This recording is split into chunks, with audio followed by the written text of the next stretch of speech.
Hello bachcho, let's read this question. The question says, two gas cylinders having same capacity have been filled with 44 gram of H2 and 44 gram of carbon dioxide respectively.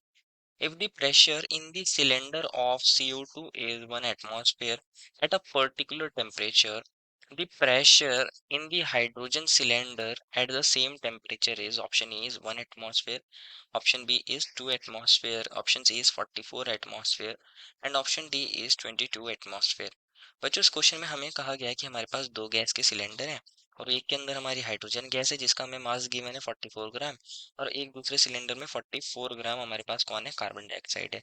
अगर हमारे पास carbon dioxide वाले हमारे gas cylinder के अंदर pressure हमारा 1 atmosphere है और temperature हमने एक स्पेसिफिक मान लिया, तो हमारे पास पूछा गया है कि जो हमारे पास हाइड्रोजन वाला गैस सिलेंडर है वहाँ हमारा प्रेशर उस सेम टेम्परेचर पर कितना होगा। तो फर्स्ट ऑफ ऑल बात करते हैं की कंसेप्ट की। बच्चों हम यहाँ हमारे की कंसेप्ट की बात कर रहे हैं, तो हमारे पास की कंसेप्ट क्या है, हम PV equals to NRT equation को यूज करेंगे। अगर ये हमारे पास कौन सी इक्वेशन होती है, हमारे पास आइडियल गैस इक्वेशन होती है। लेकिन अगर अगर हम बात करें क्वेश्चन की, क्वेश्चन ने कहा है हमारे पास दो गैस सिलेंडर है, एक में कौन है बच्चों 44 ग्राम हमारे पास हाइड्रोजन गैस है और दूसरे वाले गैस सिलेंडर के अंदर बच्चों हमारे पास 44 ग्राम कार्बन डाइऑक्साइड है। कौन है 44 ग्राम कार्बन डाइऑक्साइड। अगर हम हाइड्रोजन वाले सिलेंडर की बात करें तो number of moles of hydrogen कितने होंगे बच्चों हमारे पास। अगर हम NH2 लिख दें number of moles of hydrogen को, तो इसका फॉर्मूला होता है given weight upon molecular weight. Given weight हमें 44 ग्राम और हाइड्रोजन का मॉलिक्यूलर वेट कितना होगा बच्चों यहाँ पे 2 ग्राम पर मोल। तो मोल्स कितना आ जाएंगे हमारे पास 22 मोल्स आ जाएंगे हाइड्रोजन के।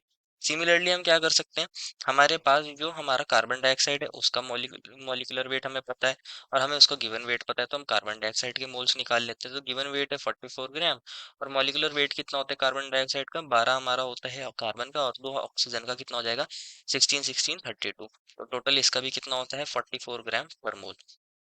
तो ये कितना आ जाएगा हमारे पास 1 मोल के इक्वल आ जाएगा।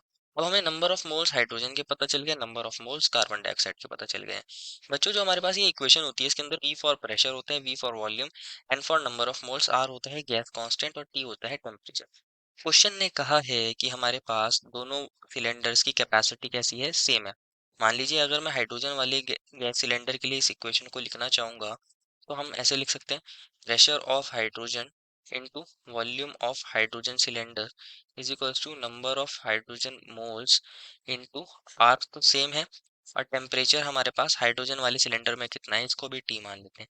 सिमिलरली हम कार्बन डाइऑक्साइड वाले के लिए भी लिख सकते हैं, pressure of carbon dioxide into volume of cylinder having carbon dioxide is equals to number of moles of carbon dioxide into R gas constant है और टी टेम्परेचर, क्योंकि क्वेश्चन ने बोला है टेम्परेचर क्या है, सेम है।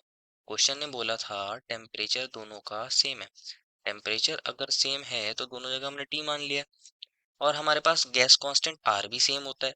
और क्वेश्चन ने ये भी बोला था कि दोनों हमारे पास जो सिलेंडर है उनकी वॉल्यूम भी सेम है, that is V of CO2 is equals to V of hydrogen, ये भी सेम है और आर भी दोनों केस में सेम है।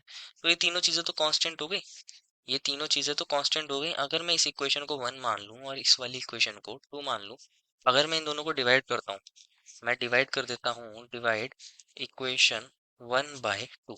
हम इक्वेशन 1 को किससे डिवाइड कर रहे हैं बच्चों, 2 इक्वेशन से डिवाइड कर रहे हैं। तो हमारे पास प्रेशर ऑफ H2 की जगह pressure of H2, volume of hydrogen gas cylinder equals to volume of hydrogen gas cylinder, ये number of moles of hydrogen gas into R into T upon यहाँ आ जाएगा pressure of CO2 gas, pressure of CO2 gas into volume of CO2 gas cylinder. और यहाँ आएगा हमारे पास number of moles of CO2, number of moles of CO2 into R into T. क्योंकि temperature हमारे पास दोनों केसेस में सेम है तो टेम्परेचर से टेम्परेचर कट हो जाएगा। आर गैस कांस्टेंट है, इसकी वैल्यू कांस्टेंट होती है, कट हो जाएंगे। वॉल्यूम हाइड्रोजन गैस सिलेंडर की और कार्बन डाइऑक्साइड गैस सिलेंडर की सेम थी, सेम कैपेसिटी थी। तो हमारे पास फॉर्मूला बन जाएगा pressure of hydrogen upon pressure of CO2 is equals to number of moles of hydrogen upon number of moles of CO2। तो बच्चों हमें प्रेशर ऑफ हाइड्रोजन तो निकालना है लेकिन CO2 हमें दे रखा था। प्रेशर ऑफ CO2 हमें कितना दिया था 1 एटमॉस्फेयर। क्वेश्चन में था हमारे पास कि प्रेशर ऑफ CO2 कितना है 1 एटमॉस्फेयर। प्रेशर जो CO2 लगा रहा है वो 1 ATM है। तो हम प्रेशर ऑफ CO2 की जगह क्या लिख सकते हैं 1 ATM लिख सकते हैं। तो प्रेशर ऑफ हाइड्रोजन की जगह प्रेशर ऑफ हाइड्रोजन ही रहने दीजिए, इसकी जगह लिख दीजिए 1 एटमॉस्फेयर। और number of moles of hydrogen कितने थे बच्चों हमारे पास आए थे 22 मोल्स। कितना आए थे? 22 मोल्स।